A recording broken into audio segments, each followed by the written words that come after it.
So we are back here at IIM Bangalore to annoy Professor Suresh for the third time. You might be thinking, what else is there to ask? This is an anti-marketing video. This is not a video talking about the glory of the degree. It is more about do not join this degree if you do not have high agency. Do not join this degree if you only want the IIM-B tag. This video is a very intellectual conversation about what students need to do in their college life. Placements, a crutch, a good job, high pay are all byproducts of your learning. And learning is fueled by curiosity. And curiosity is fueled when you have a lot of range and when you talk to a lot of people. The deadline to register for the degree is this date. Have a look at it if you're interested and you think you can do a lot more with the free time, because the degree is going to be as valid as an offline degree. But again, if you're not going to do anything else in the free time and you think this is an easy degree to pursue, you are sorely mistaken. Regardless, this is a very fun conversation and I hope you like it. Hey, it's AfterBoards. Over the past 3 years, I feel like the adoption of online degrees as a concept has become a lot more normalized. Before, people were very skeptical. Online degree, is it a sham? Is it a fake thing? Will higher education accept it? There are two ways in which you look at it. One is from the regulation point of view, to see whether the government and other entities look at your degree the same way they would look at probably an offline degree. I guess the new NEP policies and UGC guidelines seem to have addressed that quite well. An online degree should be considered the same as an offline degree because it is a degree being given by IIM Bangalore. But the way the industry is going to look at this is going to be quite crucial. Because all said and done, industry will have to be a little bit more accepting of the fact that online doesn't mean inferior. Online could actually mean that the students have extra slack time to do something else. I think the industry should start to recognize the talent that these freshers have, that they could be very quickly deployed. Once they start to evaluate people based on the capabilities and not where they studied, I think that would be a huge game changer for online. Most people want to choose IIM Bangalore as an online degree because the perception of IIM Bangalore supersedes the curriculum that they might read on the website. The brand tag and the perception and the societal status that they garner from this degree is what they wish to leverage. Like Kunal Shah also said that India is a status-driven nation or not a wealth-driven nation. So most people want to join an online degree of Cambridge, of Ivy Leagues, of IIM Bangalore, because they don't really evaluate the content and the courses, or they might not even know if they're interested in DBE. They just know that it's an easy access to get because the barrier to entry is a little less. Barrier to exit then becomes a later on challenge, which is also seen by the number of people who might not be continuing it or who might not take it seriously and then have to repeat a year. So you decide where you want to put your hard work in. Would you want to put your hard work jumping through this high barrier, which then gets you admitted into programs like could be CAT, could be JEE?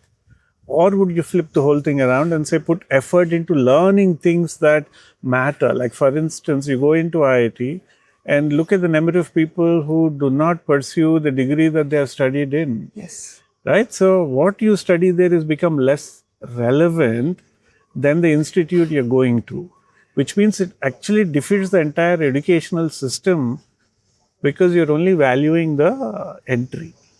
Because the entry is so hard, you just want to be seen on the other side. So what you do on the other side is seemingly irrelevant because you worked very hard to jump the barrier. You are good enough to be trained in things that we would want you to do. So now do you feel like students are very entitled to the outcomes of a degree without even having to put in the efforts of a degree? For example, if someone joins IIM Bangalore's CAT program, they know that push comes to shove, they will get a good package at the end of the day because they were part of the program. But in the case of BBA-DBE, that becomes much more harder and the perception now has to change. That just because I'm part of a program by IIMB does not entitle me to a job or an internship or a live project. I need to show and signal my capacity and capabilities. Only then I will get this. I will not be handed on a silver platter. A very, very good question. What a degree is valued is depend on what the graduates of the degree do when they get into the industry. There are 50 cumulative years of IIMB's alumni going out and doing things that are of relevance to the industry. So DBE has not even gone out. The students of DBE expect the same kind of respect industry gives to a PGP. They're mistaken. If you go out to the world and show the world that, you know what, here is what I have been trained in, here is how I'm going to be of use to you, then the industry is very quick to realize that here are a bunch of graduates who seem to be trained differently, who seem to have a different set of capabilities, so let's go put them to use. Once the world starts to see that, okay, here is talent that you can put to use, then the supply becomes constricted, saying that, oh, the demand is so much more than the supply, so the value starts to go up. So I do feel that while it is expected or at least wished that IIM degree kind of brand kind of moves over to DBE straight away, to an extent it does, because there are a lot of students who are getting internships because of the fact that they're part of IIMB, because that kind of signals something to the world outside. But then the onus of whether that brand kind of remains there or not depends on what these people do once they're there. Because the brand gives you a foot in the door, unlike PGP where the brand kind of opens the doors. Here it's getting your foot in the door. So now get in and then show the world that, hey, these are the things that I learned. The industry expects us to have given enough content and also rigorous exams to test their capabilities. And that we should not misplace. Yes. As an institution, they bestow this brand on us because they have certain expectations on our graduates. Be it MBA, if you're starting an undergrad program, they would expect similar levels of capabilities from undergrad as well. So if these people go out and then do well, then there's resonance to the brand and the capability, and that will start to change the demand for these people.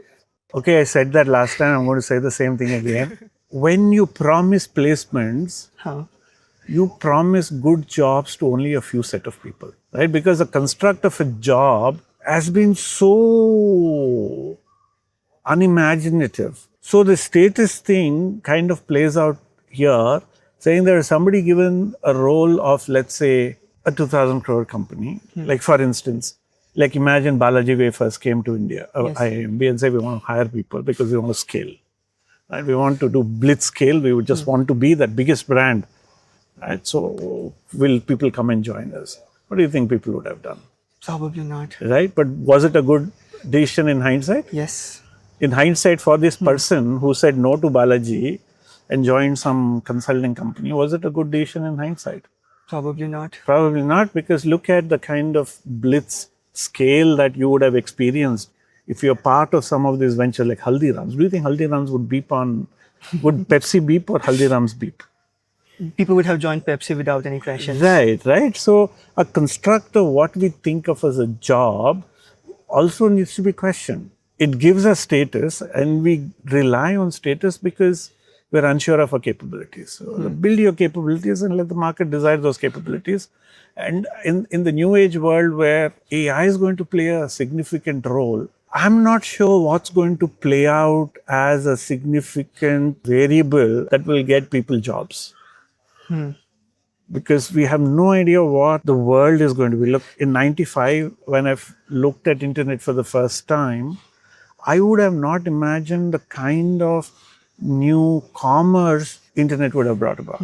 Taking a step backwards, who would have imagined that the biggest and the most talked about venture in Bangalore is selling idlis with tons of ghee on it, right? And the guys are scaling. There are others who are coming in. So if you look at that market that got opened up because somebody decided to put loads of ghee and then douse some powder on it, is the one, right? We all look at, what's going to be next AI model, what's going to be the next agent. We do not understand that there are desires and how do you meet desires. So what's going to be the next big thing? And then start to think from that angle, then placements will not get into being adventurous. Because placements is about satisficing. Institute brand, your desire meets go. Yes. Right? I'm not getting you a job that'll value your capabilities for a long period of time. Right? If you look at the number of people who stay in their jobs that they got from their campus, Hardly Why 1 do in so 2 few years. people stay? So what went wrong? And why are we measuring institutions on placement? I think that's a very unimaginative way of evaluating. And I think parents should not look at it, institutions should not look at it, and young people should not look at it. Like, just go. There are so many businesses out there. A lot of people desire people to come and work for them. Build capabilities. Get to a job that trains you on capabilities that you can play the game later. The game you can play when you have inferior cards is not the game you play when you have superior cards, right? So your campus placement is playing with inferior cards because you don't have capabilities. The institute is being guaranteeing you, saying, oh, you can get your job. But then why do you go more out of this job? Because you realize that You had capabilities. you had capabilities and there are better avenues where you can use my cards and get better value for them, right? So don't wait until you get into your dream job, wait for 6 months to 4 months, 6 months, 8 months and say, I don't like this, I have a better job elsewhere. Do that while you're on campus itself. Do you feel it's just that risk appetite where people just do not wish to entertain an uncertainty? Because while we can take examples of Balaji Wafers and other companies that did very well, there are also equivalent companies that did not actually succeed. They might have gone insolvent and whatnot. So they want to take a safer bet so that their ESOPs don't go to waste. They can tell their society they are good. It increases their prospects in arranged marriage for most people. One aspect that most of us do not understand how it plays out, but it plays out, is serendipity. And it plays a very important role in success of anybody. World moves continuously, right? You need to be in this position to see spots. Campus placement doesn't train you to do spots because they are asking you to say that, oh, give me a seat, I'll go join. So there is this sense-making capability that you need to develop looking at the world outside. So which means that you should do internships, you should talk to people, you should be curious about how business goes. And probability of picking up a dud is quite high as well. Like when you're eating peanuts, you get a lousy peanut, but doesn't mean that you stop eating peanuts, right? So the quicker you play and learn how to play this game, the better it is. So you should be curious about, like, listen to where is the business going, like get into understanding what are the issues that some of these leaders are grappling with, right? So build a conversational capability, build a relational capability, build a spotting capability. That will help you in your career because you have a lot of other things, right? My hypothesis is that when you do not have a structured program for anything, people will figure out how to do it. That there are a lot more people who complain that we're not giving internships as part of this course or finding internships on their own, realizing that they find very good internships. So that is part of the design. The reason why people complain, oh, there is no internship offers in this particular course, good for you because now you are leveraging and telling you, I can't teach you how to play cards. You will have to play with the cards that are dealt to you. So you go talk to people, you go say that I've been part of IIMB, this is the course that I did, here's what the faculty is saying. Somebody says, come, okay, do this website for me. And that you already have a stripe, right? Now you go somewhere else and get another stripe. So you're building this muscle to interact with the world outside, which is your capability, right? And that, I think, is very important ability that stays for a long period of time instead of waiting for campus placement. I'm not saying that we are not doing it because it's very hard. I'm saying we're not doing it because I think we should not do it. Because nowhere else in the world you have campus placement. You go to Harvard, there's no campus placement. You blew crores of rupees. There's no campus placement. You will have to turn up at the industry, wear your suit, wear your tie, shake hands, talk to people. I think people are just so accustomed and they look at colleges as sophisticated placement agencies where college gaye to life set because college is entitled to give me a job and the job is entitled to give me money and the job is entitled to give me security. Unlike a lot of youngsters that I see abroad who are of the same age, I see Indians a little less responsible about doing things that they are supposed to be doing. Parents do things for you. The institute do things for you, right? Somebody else does things for you. So what do you do? What we should do instead of giving jobs, we should talk to the industry that these people are available. Here are the students who can do this, who have done that. So instead of student telling the company that we have done all of this, there's a huge difference when we come in and tell the industry that here are people who are like great guys. They've trained in so many different things. Look at the rigor of this course. Things come continuously all the time. Like the CLA is there. Well, they're using AI to clear exams, but that doesn't mean they're at least giving attention, right? The CLA coming this week, 2 CLAs, end terms you can't use AI. There is rigor all the time, right? 15 credits every term, and they come at you very fast.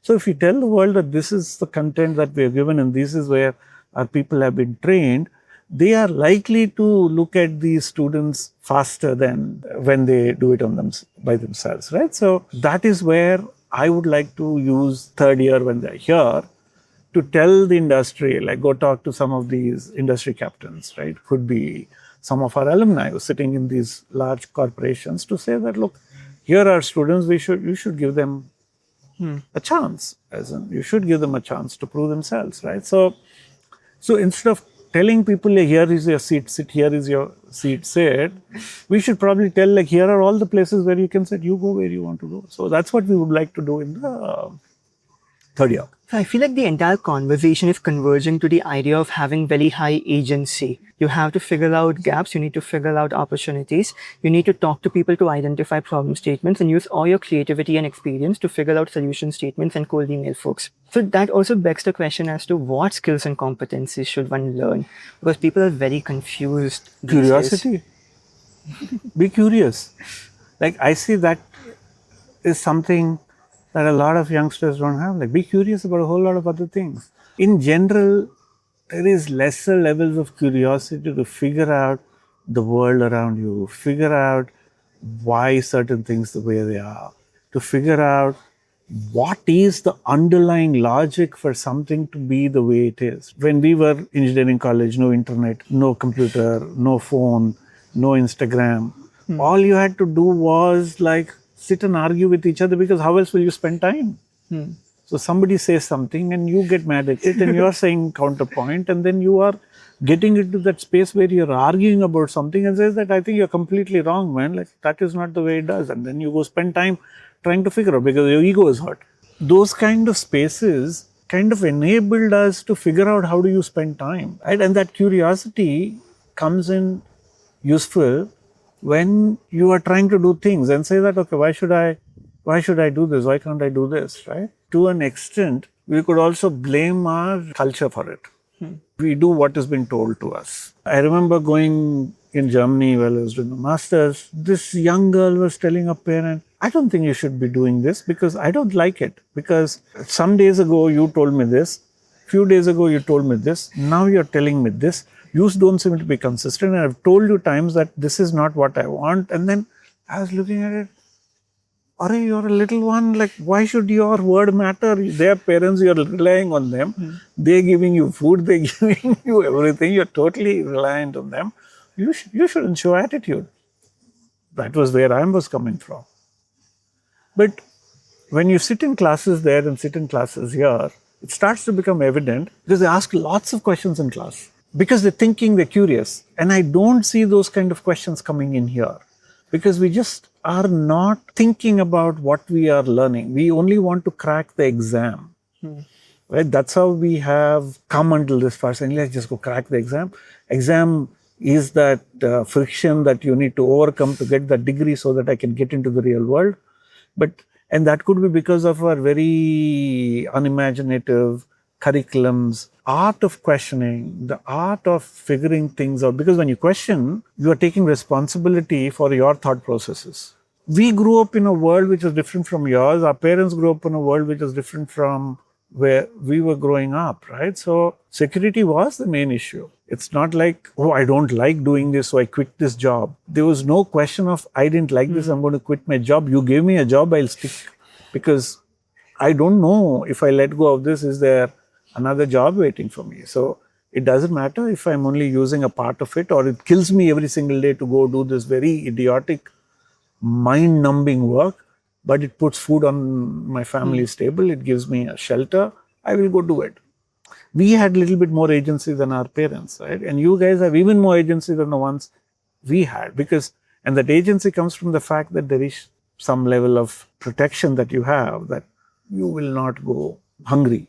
Yes. Like at the end of the day, I can just go home and there'll be food, and then at least I can take some time off and then go up, right? So it is a function, as you rightly said, it is a function of some kind of wealth, privilege and wealth that comes in because of what has been done by our parents and grandparents. But we are getting into a world where it is going to become more and more and more chaotic, which means that there are fewer and fewer standards, which means that you can't really rely on somebody telling you what needs to be done, because you can be so wrong because the world has changed so much. But if people smarter than us are getting the world wrong, where do I get the confidence that I will get it right?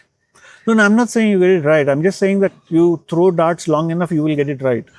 But do people have the bandwidth to keep So do that while you're in college. So when you have the safety net. So when you have a safety net, do that. I've been telling students, have been asking me, before I come to IIMB, what do you think I should do? I should just be curious. As in, you are in IIM Bangalore, you are in Bangalore. Look at the companies that are out there. Look at the number of events that happen in the city, where some of these thought leaders are coming and talking about AI. They could be talking about art. They could be talking about literature. They could be talking about climate, as in there is a climate event going on right now. How many of them are concerned? Are we cutting off the tree on which we are sitting? Right? When so many things are out here, you're not participating in any of them. I'm not saying that do it every single moment that you're here. I'm just saying decide that there'll be one day a week where you're going to be serious about something else. That on Friday evenings, I'll just go to the city, attend some lectures, talk to some interesting people. Do it for 1/2 day a week. Don't do it for every single day that you're here, but take that responsibility to learn about what is happening out there. Because that will give you confidence to say that, hey, this is what happened to that person, this is what happened to this person. How did Naren Murthy set up his company when he was very young? We can take pot shots at him saying that, oh, old man should step off because he said 70 hours. What does he know? And things like that. But go back to when he was your age and what was he doing? Right? And what are the difficulties that he would have had to do in order to get to this particular position, right? So we don't seem to have that empathy or curiosity that makes us like more, what I would say, agentic citizens that you're talking about, right? That comes from listening, and we are relying on these devices to tell us. And devices tell us what everybody else is looking at. Yes. So contrarian moods will never get to you because... Echo chamber. Yeah, it's a huge echo chamber. Whenever people ask me, is BBA-DBE worth it, without giving me any context, I tell them to not look at college like a stock where you enter at 100 and you sell at 120, but to rather look at college like a gym subscription where both of us could have the same gym subscription, but you could have 6 packs and I could be very fat because I didn't choose to use the resources of that particular gym. And then there could be one person without any gym, but they're working very hard and they could be fitter than both of us. Yes. And that then puts the onus onto them. Yes. And people hate that. Yes. They're very afraid of that. Yes. Absolutely right when you're saying that you could have the same 6-pack without even having to go to the gym, right? YouTube will tell you. Yeah. Right? YouTube is the single largest source of knowledge that we can ever have. And then couple that with AI. Right? Well, it does hallucinate, but look at what is accessible to us at our fingertips. So it is very scary where the responsibility comes back to you and not to your parent, not to your mother. Not to the college. Not to the college, right? So now suddenly you are in an extremely uncomfortable position. So there was this faculty member here who let his son buy the house.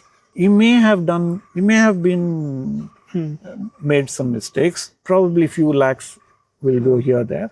He said, that's okay. But he will have to go talk to people. He will have to negotiate.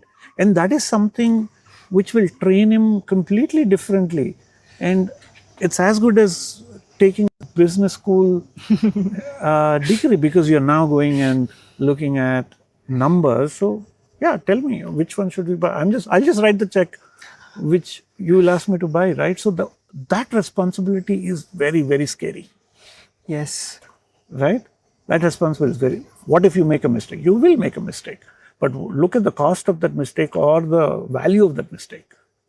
So if you look at it from the value of that mistake that I'm going to reap across 40 years that this young fellow is going to work in the industry, to that like 7 lakhs that you may have saved if you went and did some of those things yourself, right? So parents are asking us, students are asking us, students are asking you, saying that is it a good degree? Parents are asking the students, why are you joining an online degree, right? So I think there is going to be some tension when you are trying to do things differently from the conventional thought processes. I think this also brings us to the analogy of glass being half full or half empty, because the flexibility of a degree can be seen as half full because the flexibility allows me to, for example, go to China and do an internship like what Raghav did.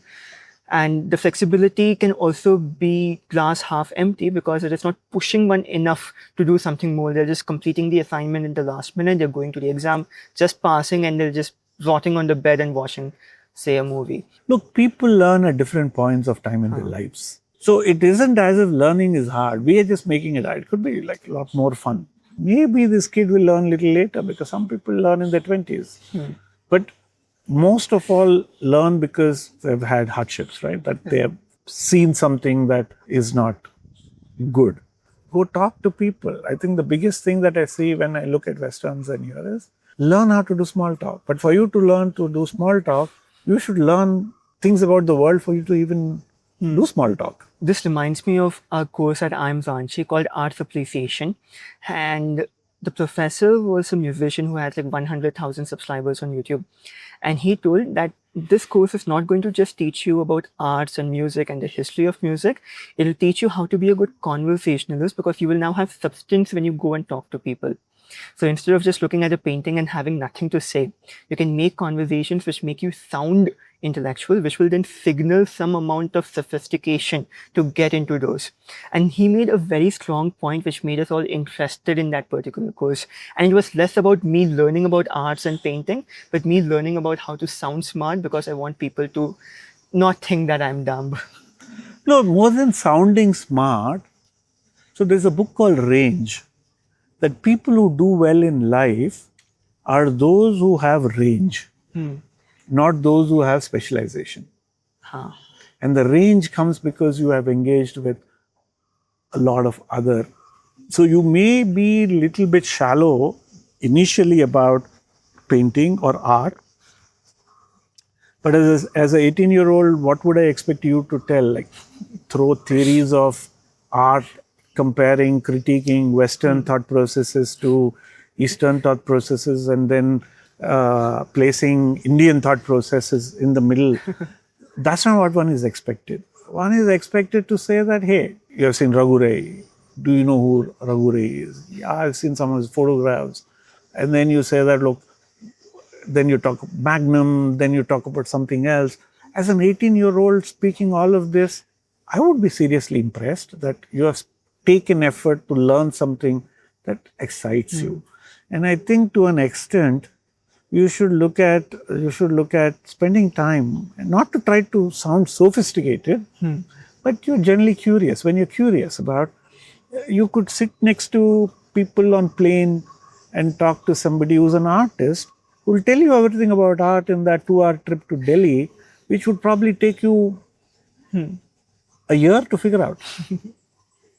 My friend recently worked for Nikhil Kamat's venture capital fund, Bruhas, because he met 2 people in Goa when they were at a pub. Then he started getting subcontracted projects, and then he finally landed a project to make the entire website of Bruhas, of Nikhil Kamat and I think Biyani Sir's venture capital fund.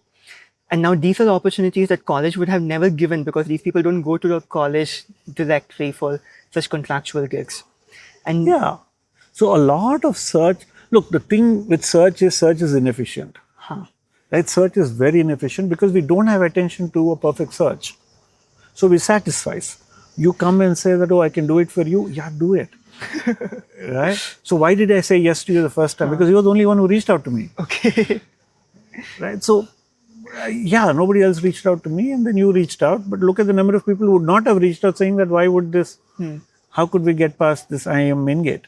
Because even when I talked to Amisha, who was there in the first year of BBA-DBE, she said that there was no internships listed publicly. She just cold emailed you and hoped for the best, and it worked out in her favor. And that is when I realized that all of these very interesting internships that teach you a lot is not put in public forum. You just need to keep talking to a lot of people and asking if you can help. Yeah, and I see that. As in, when I go to Reddit and read, I do read Reddit, people saying that why would Suresh hang out in Reddit, because that's where it's anonymous and we like to get more real thoughts. Everybody is anonymous, so you can say what you want, which makes it very interesting. So now that people realize that I'm on Reddit, probably they'll start putting things on Reddit. I don't do that all the time. I probably do it once a year. I have a very serious Reddit addiction. I've been active continuously for the past 570 days. Oh, okay. No, to an extent, you do have obligation, because a lot of people seem to require your endorsement to say, to kind of agree to what they believe, right? And that's because of the way in which we are running around competitive exams. There's so many jobs, right? So many jobs, right? But we don't know how to get there. And therefore, the smaller jobs which are very interesting, which could be just 1 or 2 jobs, are never advertised. And it could be something that they're feeling at that instance, right? You come to me and saying that, you know what, I wish somebody was there that I could ask to do. And some kid comes and says that, you know what, I have 3 months, what do you think I should do? Come do this. Right? So, most opportunities in the world are temporary. They get filled very fast and they're not uniform. Because the fear of rejection is so high. Like, you don't know, what if they say get lost? That's it. You tried. Many years ago, I read a book because I was very keen on understanding a bit more about rural entrepreneurship. And I wrote to everybody on the book saying that, you know what, I'm kind of interested in rural entrepreneurship, because I do think when people do things which are wealth creating, their lives get better.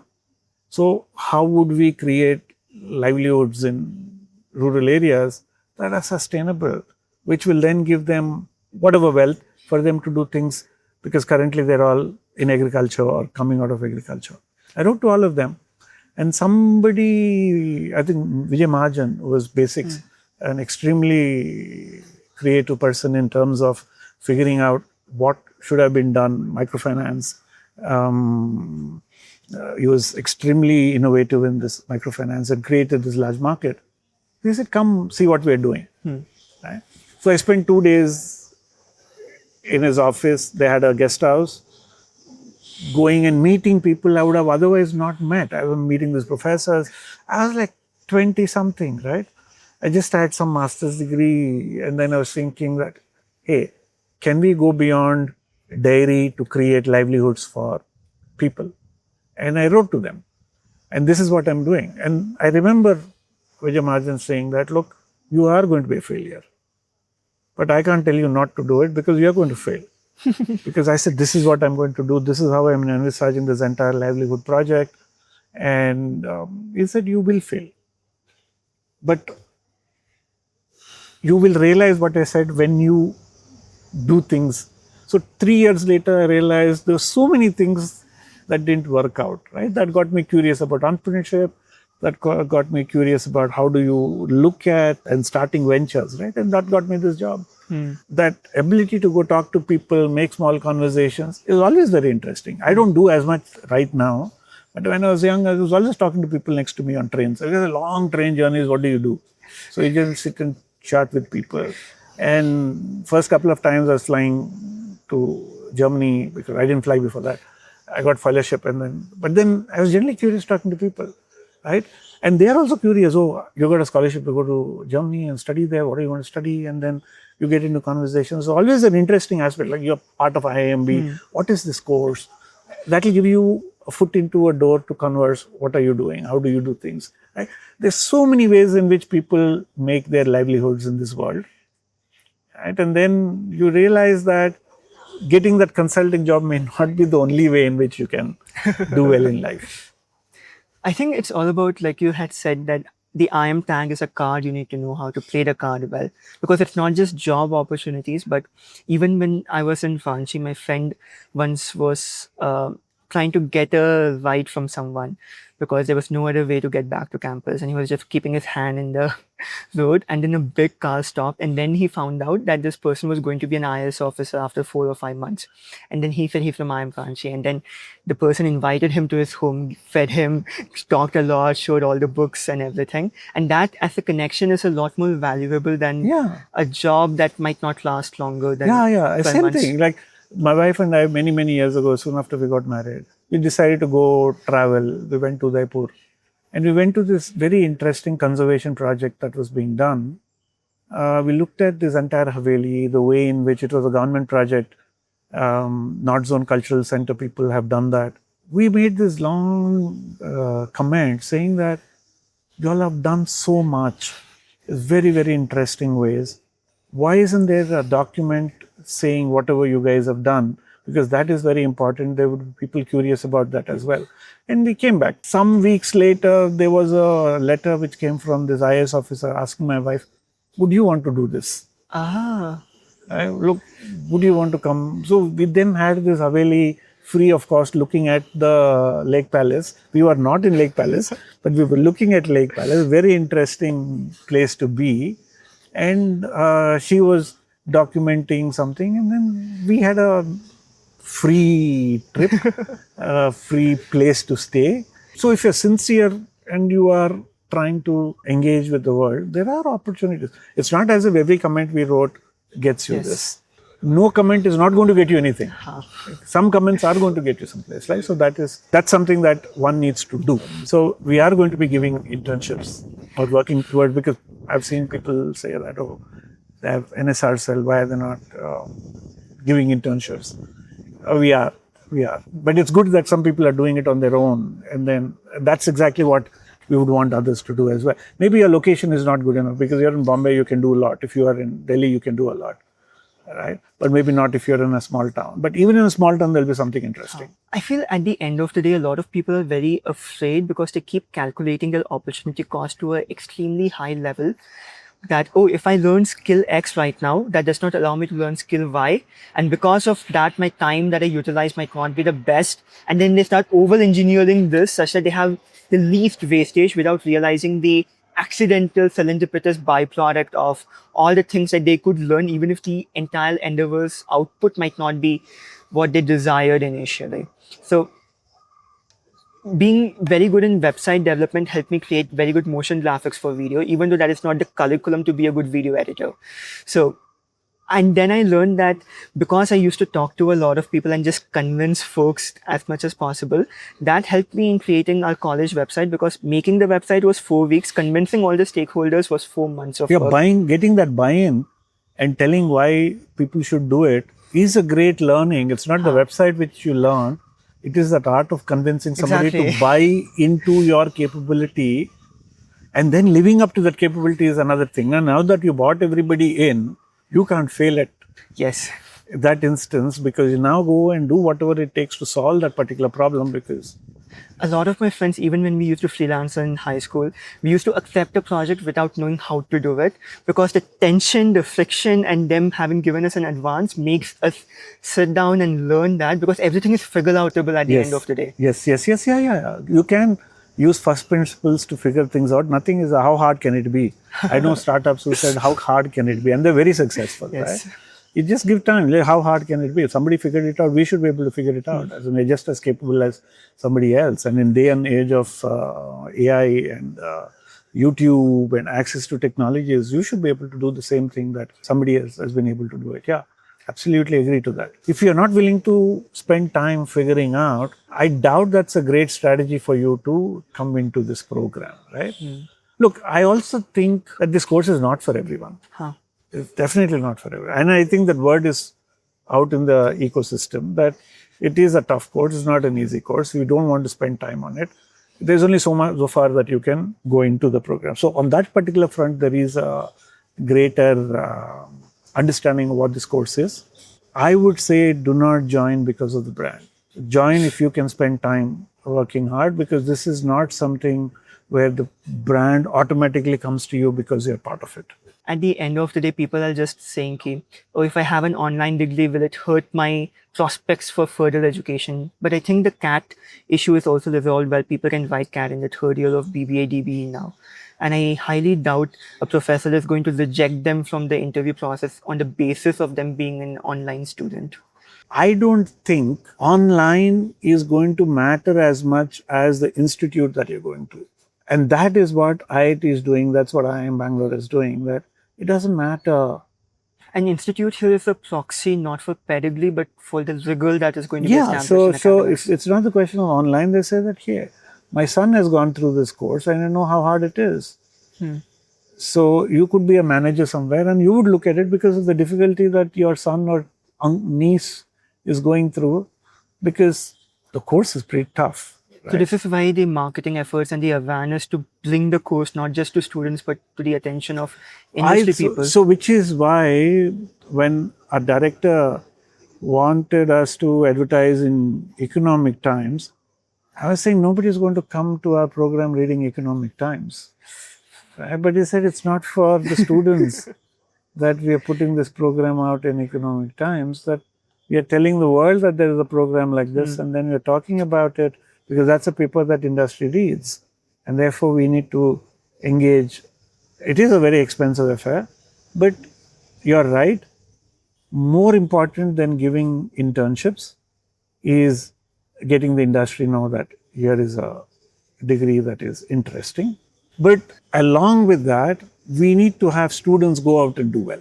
Good examples make the program. Yeah, saying that, hey, I did this program, here's what I did, here is how I'm doing it. And I see people who come and tell me that this is what I'm trying to do, here is what I did. And those are the stories that will seed people with higher amounts of agency to say that, you know what, maybe there's an interesting program. I think people chase that aspirational dream because someone tells me, can you paint me a picture of how successful can I be if I choose to take this degree? Vis-a-vis doing something else in, say, a tier 3 college and then doing this and that. And I feel like people want a lot of guarantees and assurances and reassurances that they will be successful. But the bigger variable is not the college or the degree, but themselves. Yes. What the effort, you could be wherever you are, you could be the best person. Imagine if you decide to make the best idli, you think, would you not be successful? But for you to make a best idli, you would have had to do tons of Bad at least. experiments to figure out where should I get my dal from, where should I get my rice from, what should the grind be. When you're talking about coffee, when you're talking about wine, we're talking about all of these where all these things matter, you could do the same thing to study idli and say that, look, this is the most, whatever, right? Fermented, which gives you better gut. Talk about it, but you would have put in a lot of effort to get that. You think people won't come to eat your product? They will. I find it very hard to empathize when people say that, oh, I won't have a social life, I won't have this. Because in my head, I'm thinking, what is stopping you from moving to a more popular city and connecting with folks in that community? So how do you address this, and especially with the challenges of the club committees and people chasing after clubs committees for some reason? Like half of the comments on Reddit are just, why do we not have clubs committees? For exactly the same reason. Because it is so unimaginative, according to me. Come up with a club for meeting the authors. Yes. I will say yes. Go for it. Right? Come up with something saying that, how do you build AI agents into the future? Go for it. Right? I don't want finance committee. I don't want cultural committee. I don't want any of those which are reflecting what is happening in schools across. Right? So, it's not as if there aren't people in your neighborhood that you could call. I will not say yes to any of these committees which are reflection of a B school. B school. I think that is where people then get a little tensed because they know that this has worked. They just need to copy paste the same structure. So it's not the question it has worked. It's not this, it is not, you are not being very imaginative. The clubs are making you do things, be responsible, take roles, take decisions. You could do that in any club. I'm just saying the content of the club Matters I'm not more. interested. I'm not saying clubs are bad.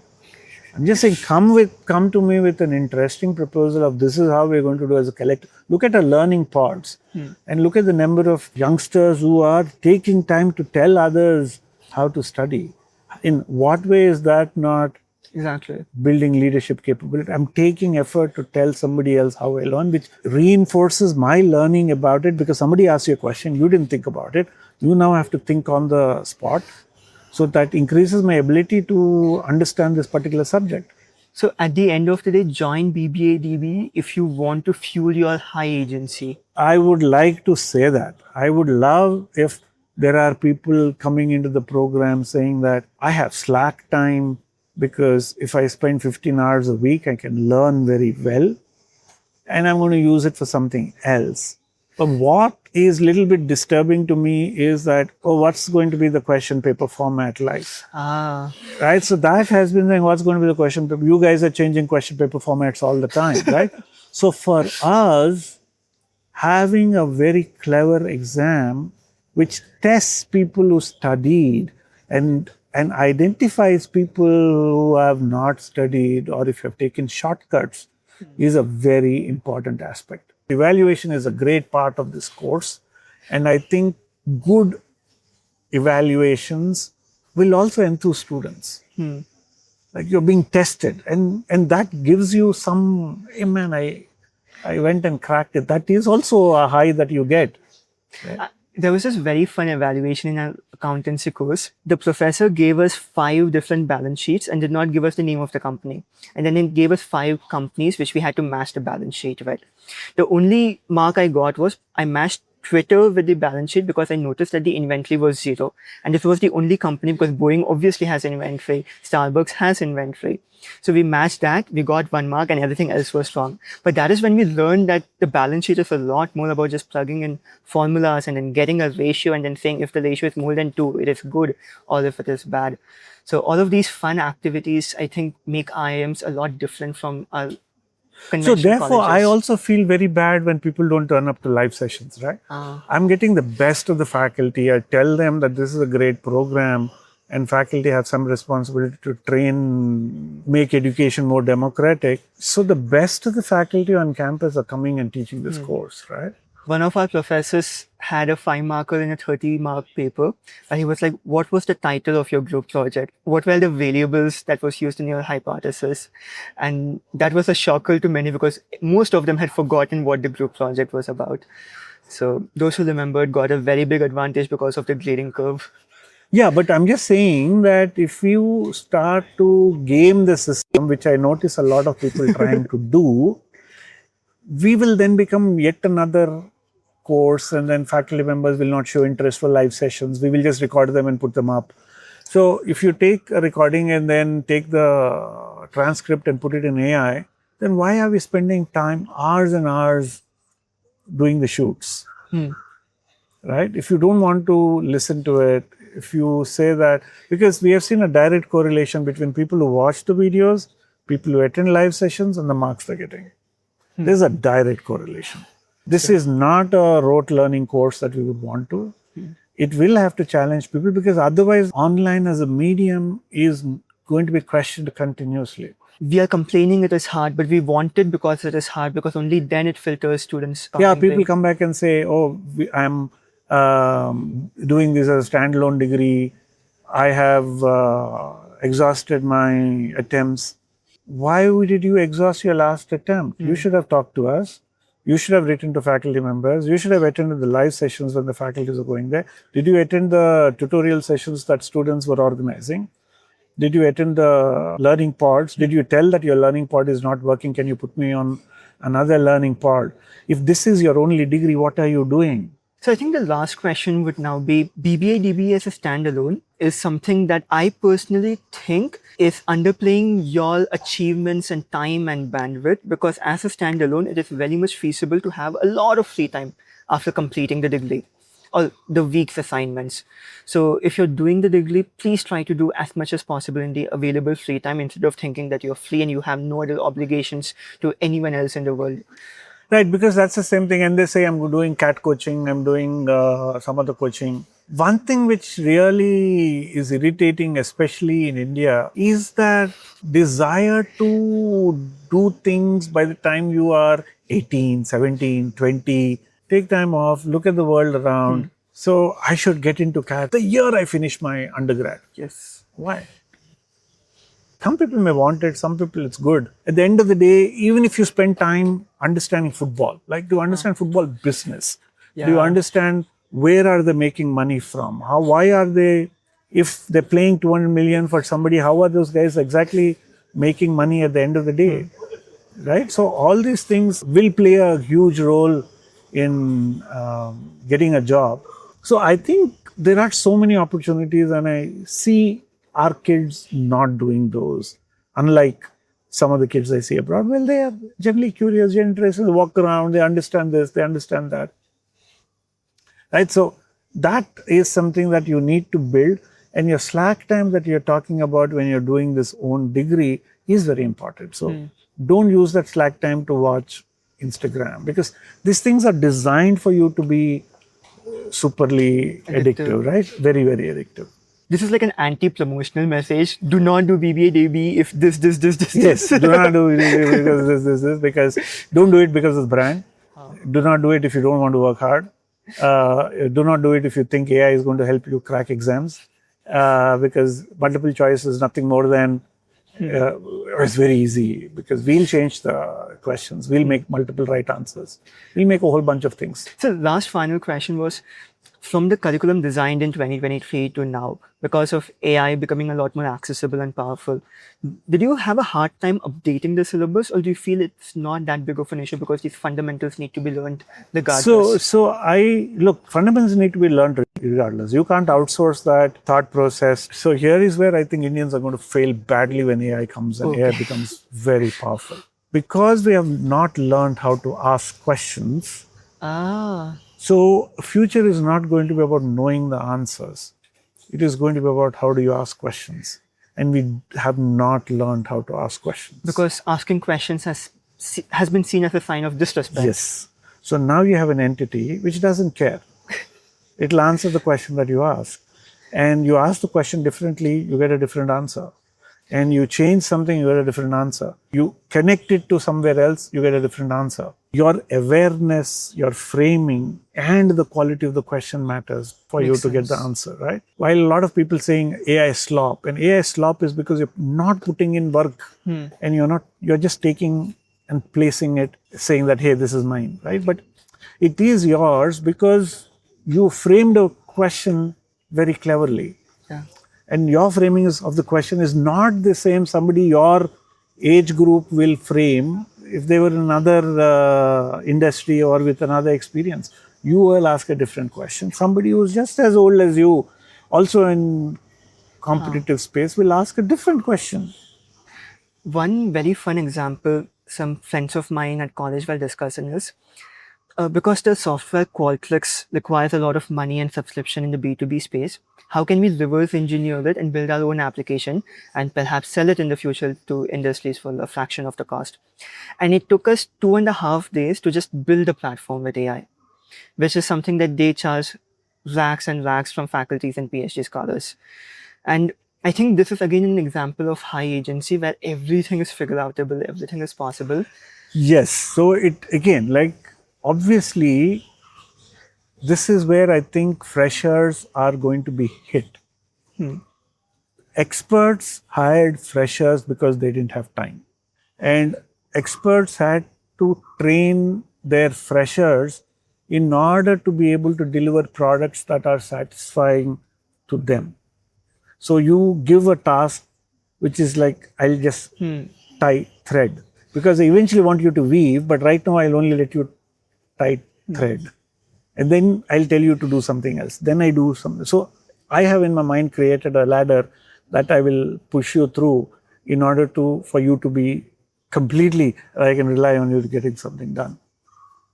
But AI is giving so much of productivity time, especially for those who are in the tech world, that I don't need like 7 engineers to work under me, not understanding what I'm trying to tell.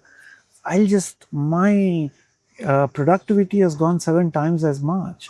So how are youngsters going to learn? Because they don't have the systemic learning method which will get you to that, because earlier this person would have required 7 engineers. And you are a great guy thinking about it, and these engineers who are working with you are getting to the level of understanding that you have, because you are coding for him, you are doing things for him.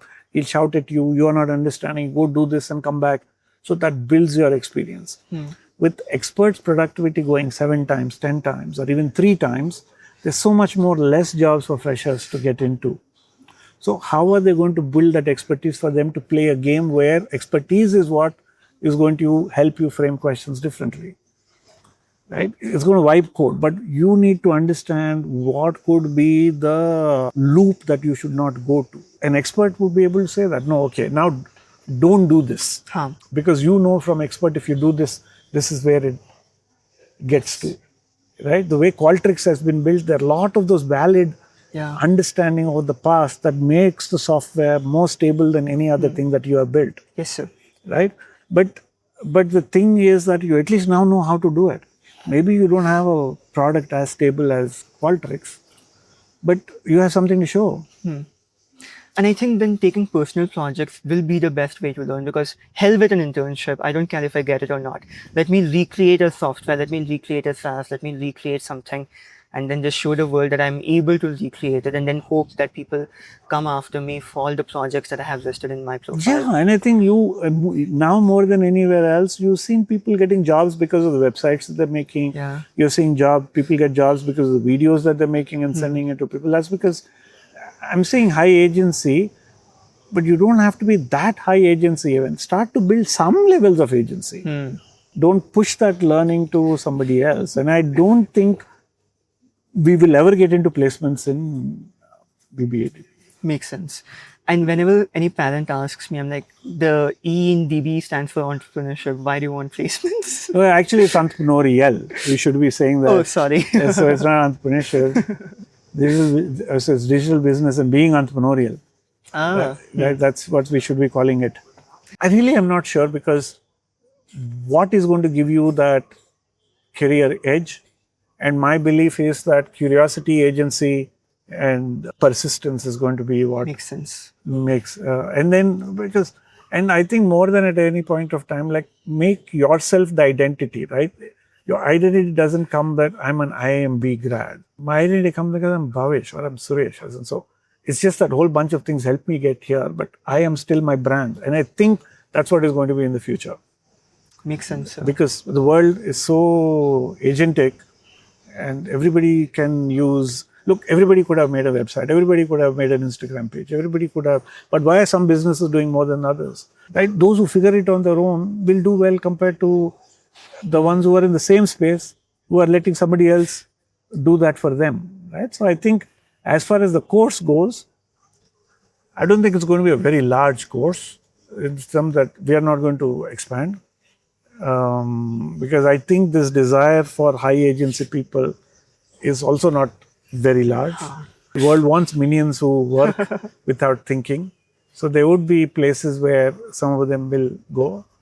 But at the end of the day, that 1500 to 1800, I don't think it will go beyond that at any point of time. Makes sense, sir. That's where we would like to be. And anyway, I just have 1 more year before I finish my term.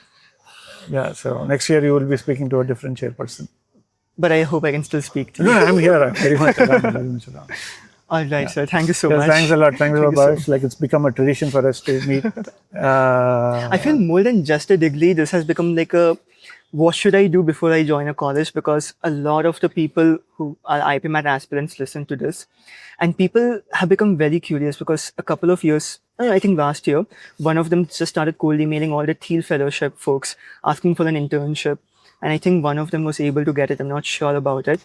But just the courage to go and message someone whom you think is just beyond your reach is very fulfilling to see. No, and then these templates get repeated by others. Then you have to start creating newer templates. Yeah. So, you're getting newer templates that you could follow.